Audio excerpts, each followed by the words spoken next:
Iyi ni radio BBC Gahuza Miryango.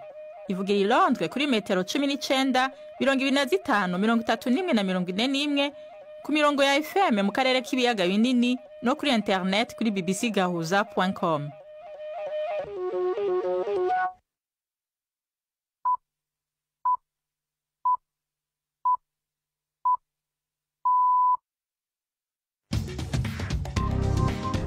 Ubu ni saa 10 n'igice ku isaha mpuzamakungu ya GMT, isaha 12 n'igice mu Rwanda no mu Burundi.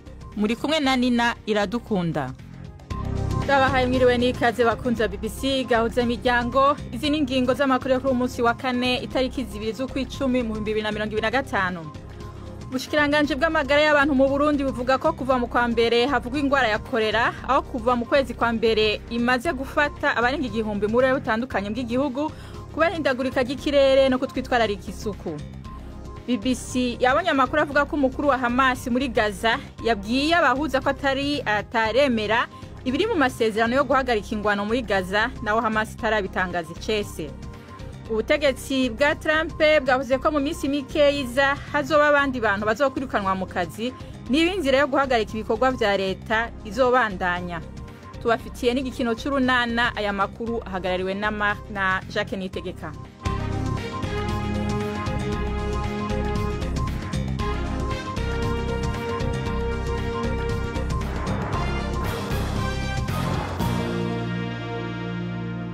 Amakuru yacu tuyahere ngaha mu Bwongereza. Umutekano wakajwe mu bibanza bisengeramwe abayahudi mu Bwongereza bwose inyuma y'igitero caguyemwe abantu cabere mu sinagogi imwe mu gisagara ca Manchester.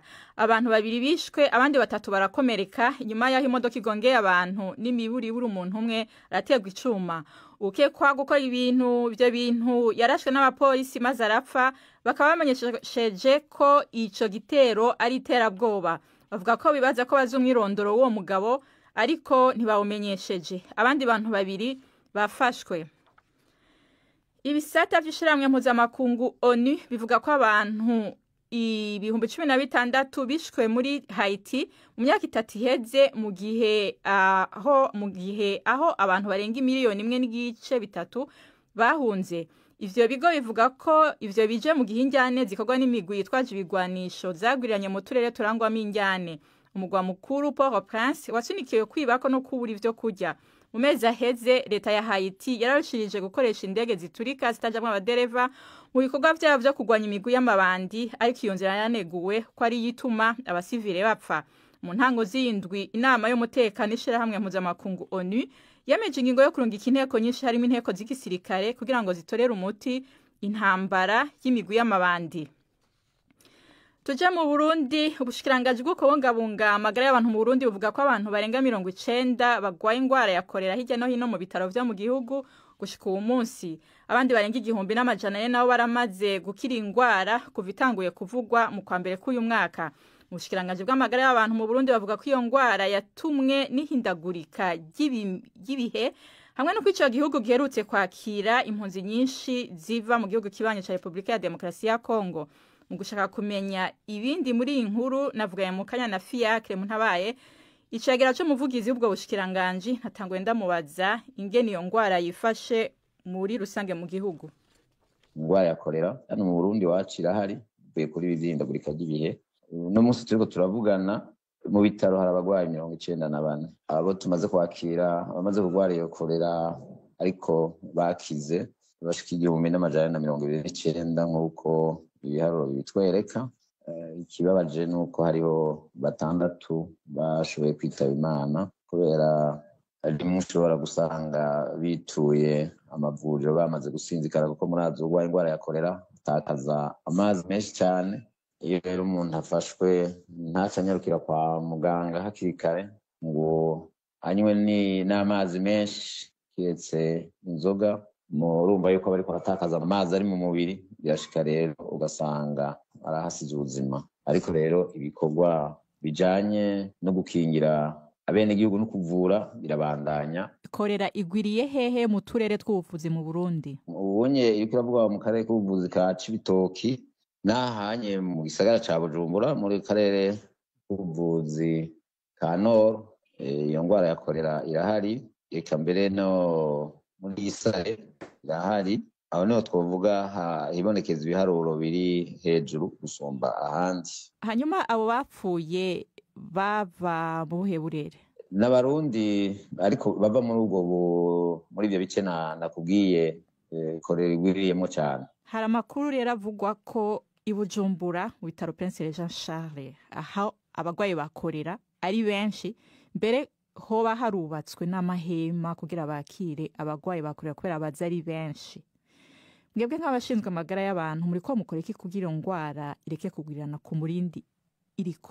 Ibiriko birakorwa ubunye nakubwiye yuko ubu ariko barakwiragiza amazi aho hantu yarasanzwe akenye, hanyuma inyigisho ziriko zirahabwa abenegihugu kugira ngo bamenye ingena bifata cyane cyane mu kwirinda muri kino gihe ukunywa amazi ataraye ku mabombo, ayo bashoboye kuvoma mu nzuzi naho bakayateka bakayabiriza kugira ngo ntibave banywa imigera y'iyo ngwara, hanyuma bakirinda kuramukanya bakorana mu ntoki, bakitwararika gukaraba n'amazi meza n'isabuni imbere yo gufungura. Urumva izo n'inyigisho turiko duhereza abenegihugu. Hanyuma kubera korera igwanywa n'ibisate byinshi, abajejwe intwaro nabo tukaba turiko turaraba bamwe n'abandi ibyo babwirizwa gukora nabo bagakurikirana kugira barabe yuko abenegihugu bafise utuzu twa sugumwe twiza nuko badukoresha neza, hanyuma nabo nyene bagabandanya bahimiriza abenegihugu kugira ngo birinde kuramukanya bakorana mu ntoki, hanyuma ufashwe n'iyo ngwara anyarukiye kwa muganga kuko imiti ivura irahari kandi umugwayi wakorera avurwa ku buntu. Uwo yari Fiacre Muntabaye umucegera c'umuvugizi w'ubushikiranganje bw'amagara mu Burundi. Tubandanyirize muri Afrika, leta ya Maroc ivuga ko abantu batatu bishwe kuwa gatatu igihe abategetsi barasa mu gihe abari mu myerekano bariko bagerageza gutera ibiro vy'igipolisi. Iyo migumuko yari mu ruhererekane rw'imyerekano yabaye mu gihugu cose, hari n'iyindi yahamagajwe uyu munsi. Abantu barugwa mu majana barafashwe muri iyo myerekano, rimwe na rimwe ikaba yarabayemo imvururu. Imyerekano bayitanguye kuwa gatandatu mu gihe hari agashavu kenshi kubera gutituka kw'imibereho yo mu mashuri no mu bitaro, naho Maroc iri kwirashora amamiliyaridi y'amadolari mu kwitegura kwakira igikombe c'isi c'umupira w'amaguru mu 2030. Kubera atanyishu yatangajwe icese y'umuhari Hamas ku mugambi wa Perezida Trump yo guhagarika intambara muri Gaza iraboneka, amakuru BBC yabonye avuga ko umukuru wa Hamas muri Gaza yabwiye abahuza ko atemera iri mu masezerano yawo. Israel yavuze ko atabwato na bumwe bw'inteko mvamakungu ziko ziragwana n'abagwanyi bawo bakingira Gaza bwashitse muri ako karere. Muri Gaza ubushikiranganje bw'amagara y'abantu burongowe na Hamas buvuga ko abantu n'imiburi buri 77 bishwe muri Gaza mu masaha 28 aheze. Ni inkuru ya Yolande Nere mwumva mu ijwi rya Yvette Kabatesi. Ibihugu bya Qatar, Misiri na Turkiya birashira igitutu gikomeye ku bayobozi ba Hamas bari hanze ya Gaza kugira ngo bemere umugambi wa Amerika wo guhagarika intambara. Ariko benshi muri Hamas bawubona nkaho ari ukumanika amaboko. Ingingo yo kwamburwa intwaro iracyari imbogamizi ikomeye. BBC yumvise ko abunzi bavuganye n'umuyobozi w'uruhande rwa gisirikare rwa Hamas, Is al-Haddad, wavuze ko atemeye ibikubiye muri uwo mugambi w'amasezerano yo guhagarika intambara. Ingabo za Israeli zabonye ubwato bubarirwa muri 40 butwaye imfashanyo y'umugira neza n'impirimbanyi z'abanyamahanga, harimo n'umunyasiwede Greta Thunberg. Amahanga yakomeje kwamagana ibikorwa bya Israeli. Naho Ministre w'ububanyi n'amahanga wa Israeli avuga ko impirimbanyi zihurije mu kiswe Global Summit gihamagarira guhagarika imirwano igaza gikoresheje ubwato zizajyanwa muri Israeli mu mahoro hanyuma zoherezwa i Burayi. Ni saa 11:39 muri studio za BBC i London, saa 11:39 nyene mu Rwanda no mu Burundi. Amakuru yacarabandanya nyuma y'akaruhuko gato.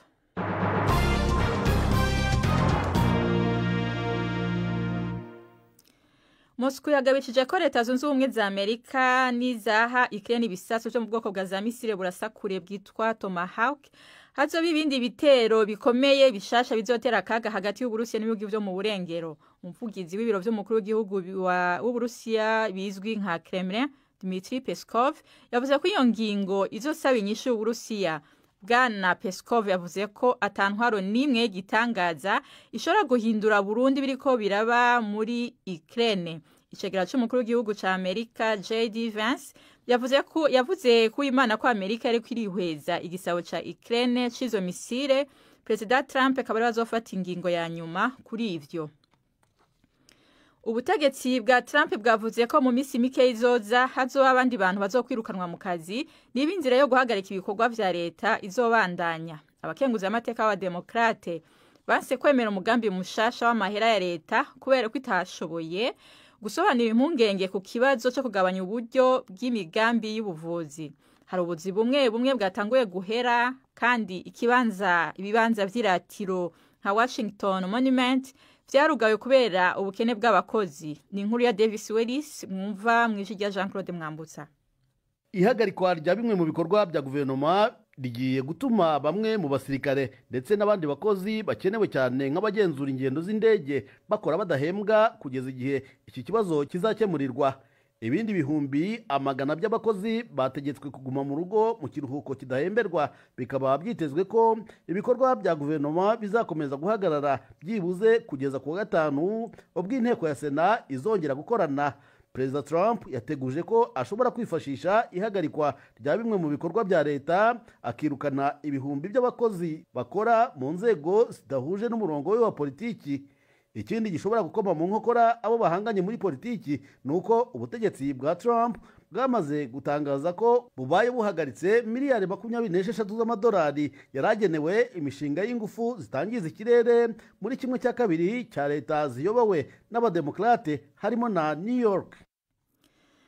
Abayoboke baharugwa mu majana bagiye mu misa mu rusengero ruri mu buraruko bwa Ethiopia kugira basezere bwa nyuma abantu bapfuye mu gitondo cyo kuwa gatatu nyuma ya higikwe care cyubatse by'agateganyo gisenyukiye. Abantu 36 nibo bemeje ko bapfuye, abandi majana 2 barakomereka.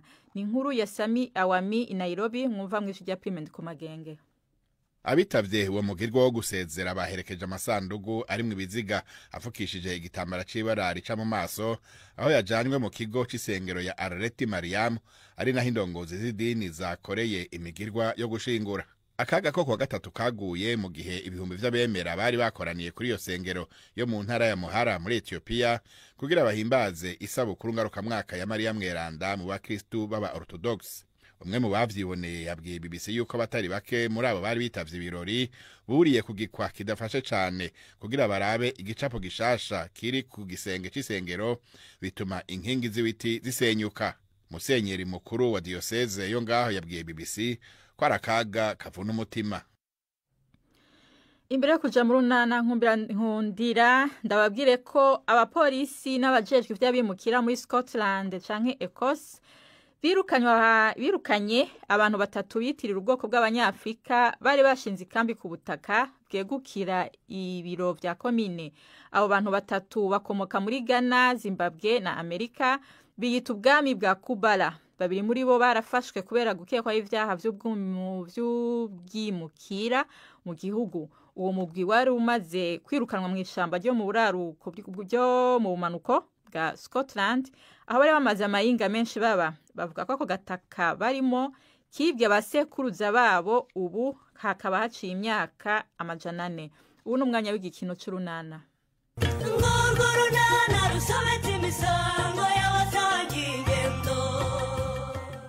Nyuma y'igihe kirekire Patrick abashije kubona umwana we. Leya wiyemeje kubwiza Kristo ukuri. N'urunana. Ose ntuyinguye kare cyane Pascal. Ose ni Karinosia? Ni karepe cyangwa ugize ubunebwe kuko wakoze wenyine. Wabuze ukuganiriza. Kandi mparangije. Nawe wakoranye umwete cyane. Umva nakoranye umwete rwose. Gusa habuze gato hari hagiye kuzamo kidobya. Kidobya iteye ite? Ejo Kankwanzi yadusanzemo maze atukana na mukobwa Jane Ivombe riratumuka. Oda. None wumva ariko subwo bapfaga iki Pascal? Urumva? Kankwanzi yaraje. Arababara ngo twamutwariye ikiraka. Niko gutera amahane na mukobwa Jana rero. Ngaho. Ariko harimo kuyenza rwose. None se kuki ataje kureba Alphonse ngo amubaze impamvu yamwemereye akazi yarangiza akagaha abandi?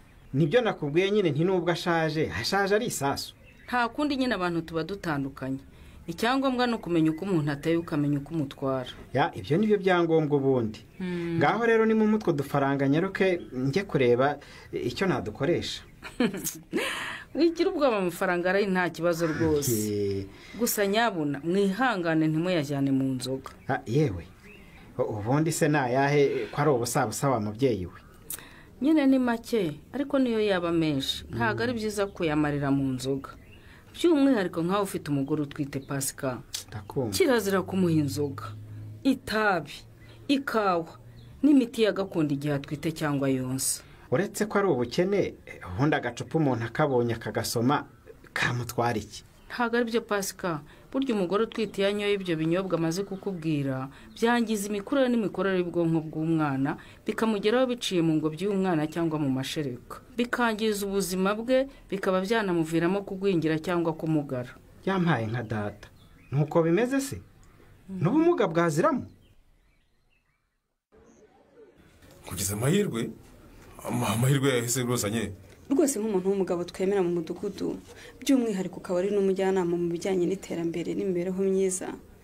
Mfashe uyu mugabo mugenzi wawe rwose witwa Patrick. Ariko ko ngira umugabo ku ngufu ndi umugabo wandi. Wa Nadine, si umugore wawe se nimwabyaranye? Ntacyo reka twe kukwita umugabo da, reka tukwita umubyeyi. Umubyeyi. Nabyo surabihaka. Ibyo byo napfa kubyemera kuko nyine narabyaye nubwo ni mu burenganzira ku mwana wanjye. Ubwo burenganzira ariko wabwimwe nk'uko hari ibyo utari wujuje nk'umubyeyi Patrick, ariko wisubiyeho ukaba umupapa mwiza byose byagenda neza pe. Ngiye Patrick nanga kwita ku mwana wanjye. Nguyi bushombe mubaza inshuro nagiye kwa Nadine mushyira ibintu akabyanga akabintera mu maso. Erega ntabwo umwana akenera ibyo kurya gusa Patrick. Abakeneye ko n'ababyeyi be bamuba hafi bagakangura ubwonko bwe kugira ngo mu minsi izaza azaba ari umwana w'umuhanga kandi ukerebutse. None se ntari kumwe na nyina hajya bimukorera. Nadine we ntabwo azabishobora rwose. Hakiri n'uruhare rwa se w'umwana. Ukamuba hafi akakubona mugakina akishima. None se Patrick, Karame, urashaka kumera nk'ababyeyi badafasha abana mu gukangura ubwonko bwabo bigatuma badakura neza, bakagwingira mu mitekerereze, mu bwenge no mu buzima mvamutima no mu mibanire n'abandi? Oya, ibyo se murumva byanshimisha. Ntibitagushimisha rero Patrick. Fata iya mbere rwose uhite kugukangura ubwonko bw'umwana wawe. Harya mwambwiye ngo kumukangura ubwonko no gukina nawe? Icyo ni kimwe. Ukongeraho no kumushakira ibikinisho bijyanye n'ikigero cye, ukamwigisha ururimi kavukire, ukamuganiriza kugira ngo yunguke amagambo mashya, ukamwereka amabara abereye umwana, ukamuririmbira, ukamusomera inkuru, mukamuryamisha ahantu hari amabara meza abereye abana Patrick. Rero mabuja nawe bushombe. Ubanza mwibagiye ko umwana wanjye agifite amezi 6 gusa. Murumva ibyo bintu mumbwira atari by'abana bakuru batangiye amashuri. Reka da. None se mu Kinyarwanda bavuga ngo iki Patrick? Bavuga ngo iki? Nibavuga ngo igiti kigorwa kikiri gito. None ntabwo uzarindira rero ko umwana asaza ngo ubone gutangira gukangura ubwonko bwe. Mugomba gutangira kumubyinirira kiri gato. Mukamwonsamo mureba mu maso. Mukavugira ibihozo. Mukamuhoza igihe rize. Mukamutoza gukina n'abandi. Kandi mukamuteganyiriza n'ahantu hisanzuye yo gukinira. Ibyo ntacyo bitwaye nzabikora. Ugomba kubikora Patrick. Gusa nyine ubwo mumbe hafi mumbwira ibyo nzagura byamfashe gahunda yo kumukangura ubwonko. Burya rero Patrick, ibikinisho bikangura ubwonko bw'umwana rwose si ngombwa ngo buri gihe bibe bihenze. Ushobora no kubyikorera nawe. Azajye kureba ruremesha. No kubigura nabigurega amafaranga sinyabuze. Ikindi nisabira bushombe. Nubundi niwe wakomeje kubyirukamo. Rwose abanza nyemere ko tuzajyana kureba umwana kuko nutamperekeza ntaho nzajya. Kumuherekeza hari ikibazo bifite hose bushobo? Ariko ushaka wagiye ureka kuganya kandi uriryamyeho. Ntabwo wakorera Alphonse akakwishyura. Ariko umugore wanjye aravuga koko. Ese ubwo nk'ibyo ngibyo yabikubwiraga mwiki? Ntabwo ari wabimbwiye. Ni amayeri yanjye nakoresheje nyine ndabimenya ko bayakwishyuye. Yaba ari mukobwa jana wabikubwiye, waba wabimenye mu bundi buryo, ni hahandi rwose sinayakoraho nayicupa rimwe ngo ndasengera. Reka. Wayajya ureka ibyo bintu rwose. Ngwino uguremo agacupa kamwe kawe n'akandi gacupa kamwe kanjye. Ubu mara rwose ugiye kugura umuntu w'umugabo, nanjye ejo nzagusengerera. Ndakubwiye ngo na kiyasi sinayikoraho. Ako wajya ureka ibyo bintu by'ubuturi kandi uri umuntu w'umugabo Pascal. Nushaka unyita inturumbutsi yewe, ariko ntayo nkoraho ndakurahiye. Kubera iki se? ukoza agacupa kamwe tukiciye ingwagasi wabiki Stefa ejo bundi ntitwapfushije umwana azize indwara z'imirire mibi n'umwanda hejuru y'ubusinzi bwanjye na nyina. none se urimo uregeranye yo kumuzura? Sinamuzura ariko ngomba kwita ku basigaye urumva, kugira ngo hatazagira ukurikira umumararungu. Ikindi ubu umugore wanjye aratwita inda nkuru kandi nta kintu na kimwe turagura. ariko uzi ko umuntu atamenya ko ubyaye imbyaro zirenga 5 Pascal? Kubera iki se? Uharaye kubyara rwose wagira ngo uri mu bagabo babyaye bwa mbere. Ubwo kungana utyo koko nturamenya ko umwana avuka niye nkongoro.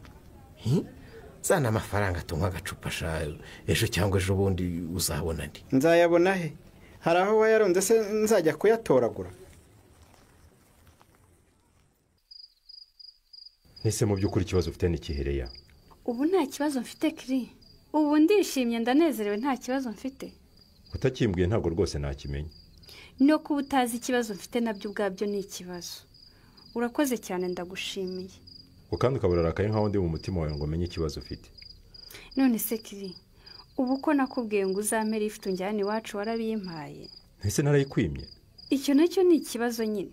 Iyo umpakanira bikagira inzira se, uzi guheza umuntu mu gihirahiro ntamenye niba waramwemereye cyangwa waramwangiye.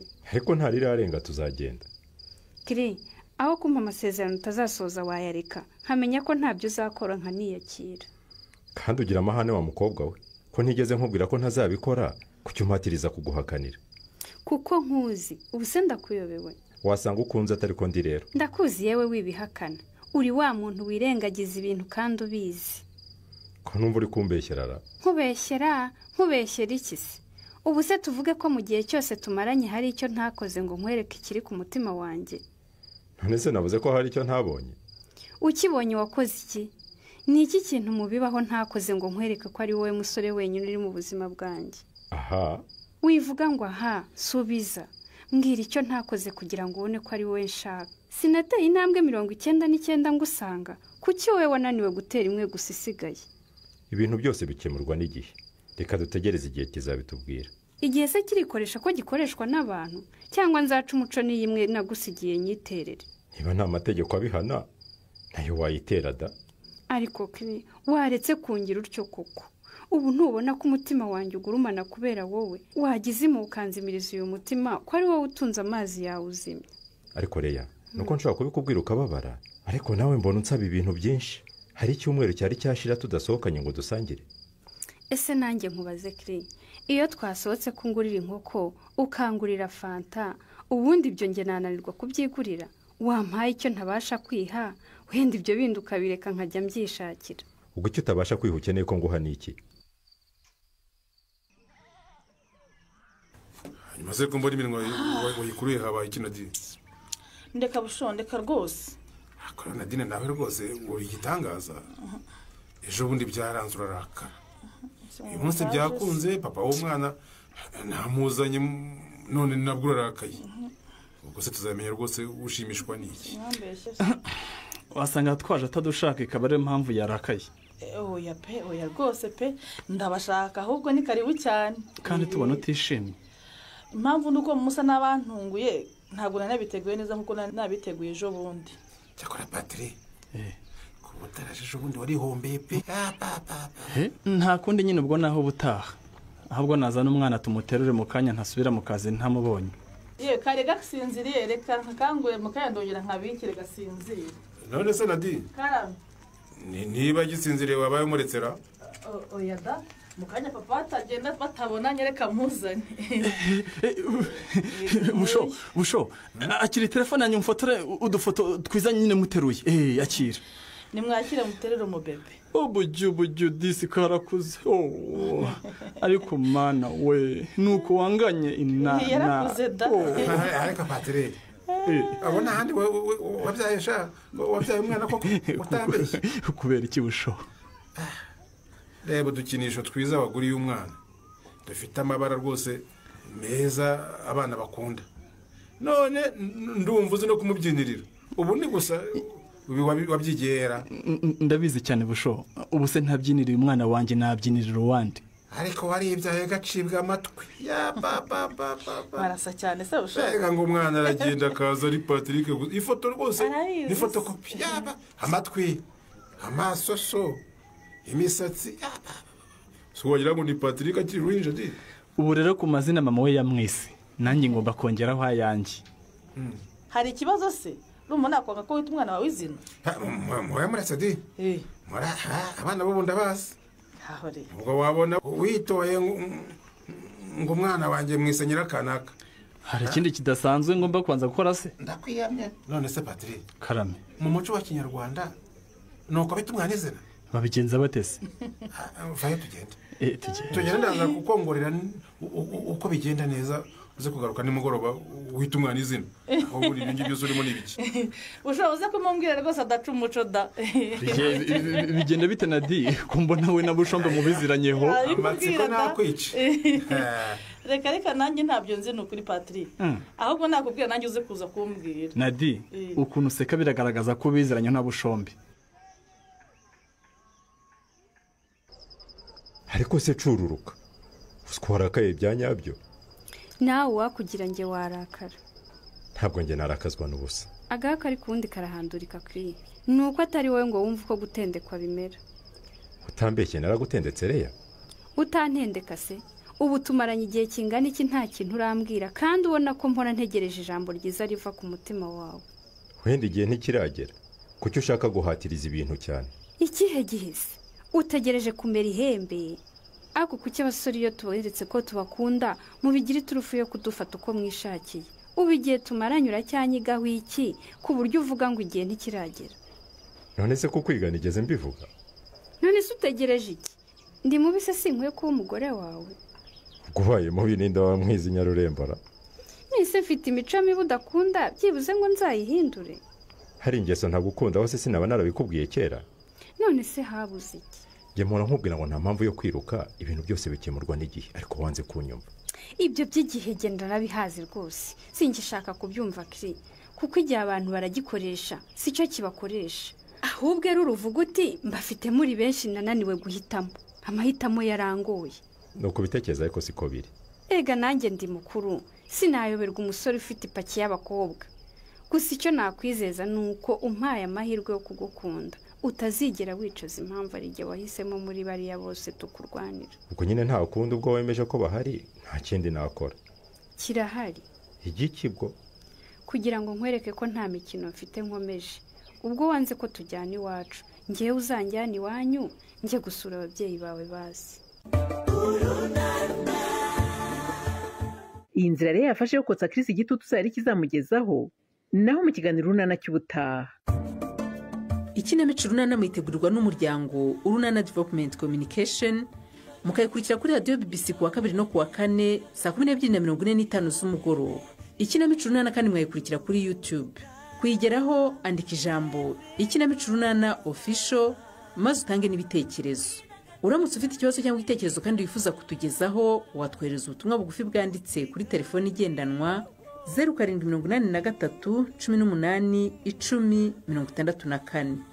Mushobora kandi kunyuza ubutumwa kuri page yacu ya Facebook. Kwigeraho no kwandika ijambo Urunana. Tubibutse ko tubagezaho ikiganiro gikuyemo ibice by'Urunana twumvise mu cyumweru. Icyo kiganiro tukibagezaho ku cyumweru saa 9:30 za mu gitondo na saa 11 z'umugoroba kuri BBC. Dusubikiye ikiganiro Urunana cy'uyu munsi naho butaha.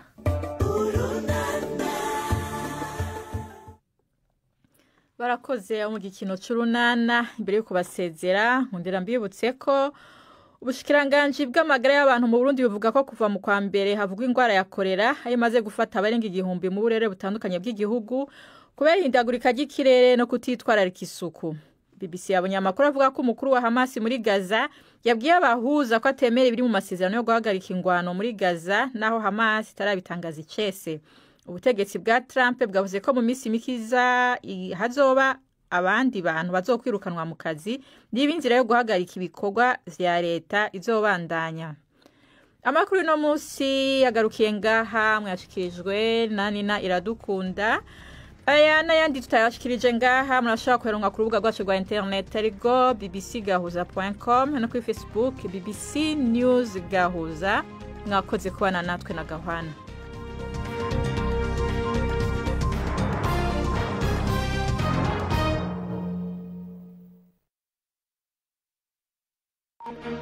Thank you.